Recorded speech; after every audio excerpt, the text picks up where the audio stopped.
محمد حنفیہ کے بعد جناب مسلم، جنہوں نے جنگ جمل میں بہت اچھے طریقے سے جنگ کی، بہت بڑے بہادر تھے مسلم بن عقیل، یعنی اتنے بڑے بہادر تھے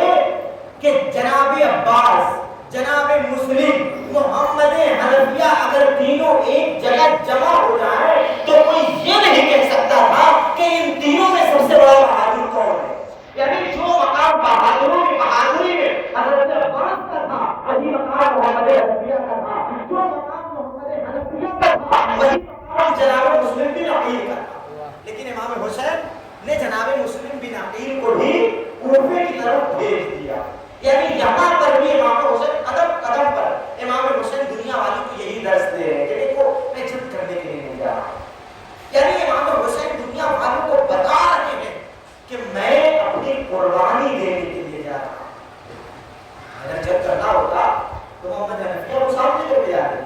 جناب مسلم بن عقیل کو اپنے سامنے کر کے جاتے، لیکن جناب مسلم بن عقیل کو جب کوفے سے 1000 خطوط آنا شروع، بہت سارے خطوط آئے، تقریباً روایت ملتا ہے 1000 خطوط آئے، جب سارے خطوط جمع ہو چکے تب جا کر کے امام حسین نے کوفے کی جانب جناب مسلم بن عقیل کو بھیجا، اور جناب مسلم بن عقیل کو بھیج کر کے دنیا والوں کو یہ بتا دیا، خود جناب مسلم سے کہا کہ دیکھو جب حالات سازگار ہو جائیں پھر مجھے خبر کرنا، انشاءاللہ میں کوفے کی جانب آؤں گا۔ لیکن جناب مسلم پہنچے اور جانے کے بعد کیا جناب مسلم کے ساتھ واقعہ ہوا ساری تاریخ آپ کی نگاہوں کے سامنے ہے۔ عزیزان ایمان، کہنے کا مطلب یہ ہے کہ امام حسین اگر جنگ کرنے کے لیے گئے ہوتے تو یہ تین افراد جناب مسلم بن عقیل، محمد حنفیہ، حضرت عباس، اور یہ تین افراد اگر کربلا میں امام حسین کے ساتھ ہوتے تو کربلا کا نقشہ آج کچھ اور ہمیں نظر آتا۔ لیکن امام حسین نے مدینے میں ہی محمد حنفیہ کو چھوڑ دیا تھا، محمد حنفیہ کو مدینے میں چھوڑنے کے بعد امام حسین مدینے سے نکلے اور جب کوفے سے خطوط آنا شروع ہوئے تو جناب مسلم بن عقیل کو امام حسین نے کہا بھیجا کوفے کی جانب بھیج دیا، یعنی اپنا نمائندہ بنا کر کے کوفے کی جانب امام حسین نے مسلم بن عقیل کو بھیج دیا۔ اب جناب مسلم بن عقیل کوفے گئے، اب بچا کون؟ حضرت عباس کی ذات۔ حضرت عباس بھی شجاع ہے، لوگوں کی زبان پہ حضرت عباس کا نام ہے، ہر انسان عباس کی شجاعت کا کلمہ پڑھ رہا ہے، ہر انسان کی زبان پہ عباس کی دلیری کا نام ہے، ہر انسان کی زبان پہ عباس کی شجاعت کا کلمہ ہے، لیکن اس کے باوجود بھی حضرت عباس کو امام حسین نے جنگ کی اجازت نہیں دی۔ آپ تاریخ اٹھا کر کے دیکھیں، امام حسین نے حضرت عباس کو پانی پر معمور کر دیا، کہا عباس دیکھو یہ بچے پیاسے ہیں، تم یہ مشق لو اور لینے کے بعد جاؤ فرات پر اور پانی لے کر کے آؤ، بچوں کو سیراب کرو۔ یعنی امام حسین اگر صرف حضرت عباس کو جنگ کی اجازت مل جاتی تو قسم خدا کی جو آج آپ کو تاریخ کربلا نظر آ رہی ہے یہ تاریخ کربلا یقیناً نظر نہ آتی اگر امام حسین حضرت عباس کو جنگ کی اجازت دے دیتے۔ امام حسین حضرت عباس کو جنگ کی اجازت دے دیتے تو یقیناً وہ فاتح صفین، یعنی جب جناب عباس جنگ صفین میں حملہ کر رہے تھے تو انسان یہ نہیں سوچ پا رہا تھا کہ علی حملہ کر رہے ہیں یا عباس حملہ کر رہے ہیں، یعنی اس قدر اس طریقے سے حملہ کر رہے تھے جس طریقے سے امام علی علیہ السلام کرتے تھے، جس طریقے سے امام علی علیہ السلام کار کرتے تھے، سیم اسی طریقے سے حضرت عباس دنیا کے سامنے اپنی جنگ کو پیش کر رہے ہیں، یعنی حملہ کر رہے ہیں اس طریقے سے کہ جس طریقے سے امام علیہ السلام جنگ کرتے تھے۔ لیکن کربلا میں امام حسین علیہ السلام نے حضرت عباس کو جنگ کی اجازت نہیں دی۔ یہاں پر بھی امام حسین علیہ السلام دنیا کو یہی بتانا چاہ رہے ہیں کہ دیکھو میں جنگ کرنے کے لیے نہیں آیا، اگر میں جنگ کرنے کے لیے آتا تو اپنے ساتھ کبھی بھی اپنے خانوادے کو لے کر کے نہ آتا، اگر میں یہاں پر جنگ کرنے کے لیے آتا تو اپنے ساتھ کبھی بھی اپنے اہل گھر کو لے کر کے نہ آتا، اگر میں یہاں پر جنگ کرنے کے لیے آتا تو کبھی بھی میں اپنے ساتھ اپنے بچوں کو لے کر کے نہ آتا، اگر میں یہاں پر جنگ کرنے کے لیے آتا تو کبھی بھی میں ایسے ہی نہ آتا، اس لیے کہ جنگ کا قانون ہے انسان جب بھی جنگ پر جائے، جنگ میں نکلے، جنگ میں جنگ کرنے کے لیے جائے تو اس کے لیے کچھ شرطیں ہیں۔ جنگ پر جانے سے پہلے انسان ان تمام آلات کو جمع کرتا ہے جن سے انسان جنگ کرنا چاہتا ہے، جس کے ذریعے انسان جنگ کرتا ہے، لیکن امام حسین علیہ السلام دیکھیں پورے تاریخ کا نقشہ بدل گیا امام حسین، یعنی جو جنگ کی تاریخ ہوتی ہے، جو جنگ کے قواعد اور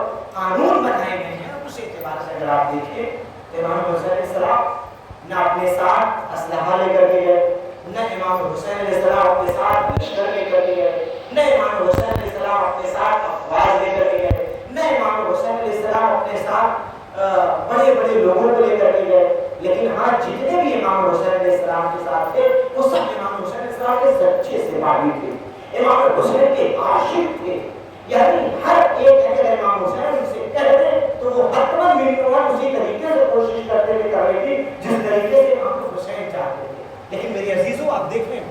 کچھ پانی تھے، پانی زیادہ تھے، ادھر پورا قافلہ آیا، امام حسین علیہ السلام نے کہا یہ قافلہ ویسا ہے ویسا ہے کہ سیراب کر دو۔ امام حسین دنیا کو انسانیت کا پیغام دے رہے ہیں، دنیا والوں کو یہ بتا رہے ہیں کہ دیکھو میں آج بھی یہاں پر پہنچنے کے بعد بھی میرا مقصد یہ ہے کہ تم ہدایت یافتہ ہوگا، یعنی اللہ کا اگر بھیجا ہوا نمائندہ ہوتا ہے، اللہ کا بنایا ہوا نمائندہ ہوتا ہے تو وہ آخری مرحلے تک یہی چاہتا ہے کہ جو میں آیا ہوں جس مقصد سے اس مقصد میں کامیاب ہو جاؤ۔ یعنی امام حسین نے اپنے مقصد کو کس طریقے سے بیان کیا؟ انی لم اخرج اشرا ولا وطن ولا مصطفى ولا ظالما انما خرجت لطلب الاصلاح فی امت جدید، میں اپنے جد کی امت کی اصلاح کے لیے کر رہا ہوں، واريد ان امر بالمعروف اور امر بالمعروف کرنے کے لیے نکل رہا ہوں۔ یعنی امام حسین نے دنیا کے سامنے بتا دیا کہ میں اپنے جد کی امت کی اصلاح کے لیے نکل رہا ہوں اور امر بالمعروف کرنے کے لیے جا رہا ہوں۔ یعنی امام کا یہی مقصد تھا، امر بالمعروف۔ امام کا مقصد تھا پیغمبر کی جو سیرت تھی وہ پھر سے زندہ ہو جائے۔ یعنی دیکھیں کس طریقے سے پیغمبر کی جو سیرت تھی، پیغمبر نے کتنی محنت سے اس دین کو پھیلایا تھا، پیغمبر کانٹوں پر چلے، پیغمبر نے الوہیت کے پیغام کو پہنچایا، پیغمبر نے نماز کے پیغام کو پہنچایا، پیغمبر نے حج کے پیغام کو پہنچایا، پیغمبر نے زکات کے پیغام کو پہنچایا۔ ان پیغامات کو پہنچانے میں کتنی مصیبتیں پیغمبر اسلام نے اٹھائی، کتنی پریشانیاں پیغمبر اسلام نے اٹھائی، کتنی صعوبتیں پیغمبر اسلام نے اٹھائی، لیکن اس کے باوجود بھی پیغمبر کے ذہن میں یہی یہی ارادہ ہے کہ کس طریقے سے میں ان لوگوں کو اللہ کے بتائے ہوئے راستے پر گامزن کر سکوں، کس طریقے سے یہ خدا کو پہچانوا دوں۔ پیغمبر کا ایک مقصد تھا میرے عزیزوں، پیغمبر نے اپنے مقصد کو لوگوں تک پہنچایا اور پیغمبر نے لوگوں کے سامنے اپنے تمام مقاصد کو پیش کر کے دنیا والوں کو بتایا دیکھو اللہ یہ چاہتا ہے، میں یہ چاہتا ہوں، اگر تم کامیاب ہونا چاہتے ہو تو اللہ کے بتائے ہوئے راستے پر چلو۔ یعنی دیکھیں کتنی مصیبتیں اٹھائی پیغمبر اسلام نے، کتنی صعوبتیں اٹھائی پیغمبر اسلام نے۔ پیغمبر کانٹوں پر چلے، پیغمبر کے اوپر پورا پھینکا گیا، پیغمبر نے نہ جانے کتنی مشکلات کا سامنا کیا، ان تمام مشکلوں اور پریشانیوں کے باوجود پیغمبر نے اللہ کے پیغام کو لوگوں کے سامنے پیش کیا، لوگوں کے سامنے پہنچایا، لوگوں کے سامنے بتایا۔ اب کچھ افراد آتے ہیں اور آنے کے بعد کہتے ہیں یا رسول اللہ آپ نے بڑی محنت کی، آپ نے بڑی مشقت کی، آپ نے بڑی پریشانیاں اٹھائی، لہٰذا ہم چاہتے ہیں کہ ان پریشانیوں مشقتوں کے بدلے آپ کو کچھ اجر دیں۔ ہر انسان اپنی فکر کے اعتبار سے سوچ رہا تھا پیغمبر مال کا مطالبہ کریں گے، پیغمبر دولت کا مطالبہ کریں گے، پیغمبر اونٹ کا مطالبہ کریں گے، پیغمبر کھجور کا مطالبہ کریں گے۔ ان بے وقوفوں کو اتنا نہیں پتا تھا کہ وہ زمین و جائیداد کو لے کر کیا کرے گا جس کے صدقے میں پروردگار نے زمین کو خلق کیا۔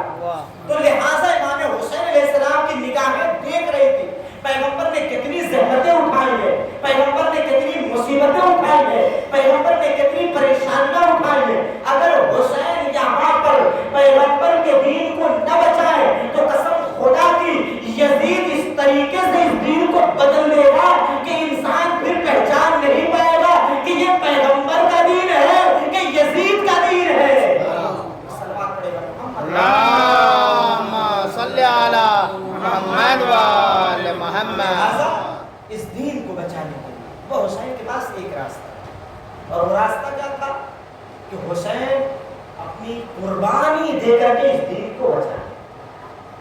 اور سخت مرا جاتا ہے امام حسین کے لیے۔ امام حسین خدا کی بارگاہ میں اپنی قربانی کو پیش کر کے دین کو بچائے۔ آخری مرحلے امام حسین علیہ السلام بس یہی چاہتے تھے کہ کسی طریقے سے یہ لوگ ہدایت یافتہ ہو جائے، کسی طریقے سے یہ لوگ خدا کو پہچان دیں، کسی طریقے سے یہ افراد حق کو پہچان دیں۔ عزیزان ایمان، حق کو پہچاننے کے لیے یہ معیار نہیں ہے کہ انسان نماز پڑھتا ہو، یعنی حق کو باطل کو پہچاننا معیار یہ قرار نہیں پائے گا کہ انسان نماز پڑھتا ہو، انسان حج کیے ہو، انسان مسلسل روزہ رکھتا ہو، انسان ہمیشہ نیکی کرتا ہو۔ اگر ایسا ہوتا تو آپ کربلا میں نظر اٹھا کر کے دیکھیں کہ جو حسین کو قتل کرنے کے لیے آئے ہیں بہت سے افراد ہیں جو نماز پڑھ رہے ہیں۔ تو نماز پڑھنا حق کو باطل کا معیار قرار نہیں پائے گا، روزہ رکھنا حق کو باطل کا معیار قرار نہیں پائے گا، ہر سال حج پر جانا حق کو باطل کا معیار قرار نہیں پائے گا۔ اگر انسان کوئی ہر سال حج پر جا رہا ہو اور ہر سال حج پر جانے کے بعد جب واپس آئے تو سب سے یہ کہتا ہوا پھرے کہ ہم حق پر ہیں، نہیں، حج کرنا حق کو باطل کا معیار قرار نہیں پائے گا۔ اگر تم حق کو باطل کو پہچاننا چاہتے ہو تو دیکھو کون سی جماعت علی کے ساتھ کھڑی ہے۔ اگر تم حق کو باطل کو پہچاننا چاہتے ہو تو دیکھو کون سی جماعت علی کے ساتھ کھڑی ہے، اس لیے کہ پیغمبر اسلام نے فرمایا ہے الحق مع علی والعلی مع الحق، حق علی کے ساتھ ہے، علی حق کے ساتھ ہے۔ پروردگار حق کو وہی موڑنا جہاں علی مڑے۔ یعنی اب اگر تم دیکھنا چاہتے ہو کہ کون حق پر ہے کون باطل پر ہے تو تم یہ دیکھو کہ اگر انسان علی کے ساتھ ہے تو وہ حق پر ہے، اگر علی کے ساتھ نہیں ہے تو وہ لاکھ حج کرے، لاکھ نماز پڑھے، وہ باطل کا تو پیروکار ہو سکتا ہے لیکن حق کا پیروکار نہیں ہو سکتا۔ ایک صلوات پڑھے بر محمد صلی اللہ محمد۔ ہمارے لیے ضروری ہے کہ ہم حق کو پہچانیں۔ امام حسین کے جو مقصد تھے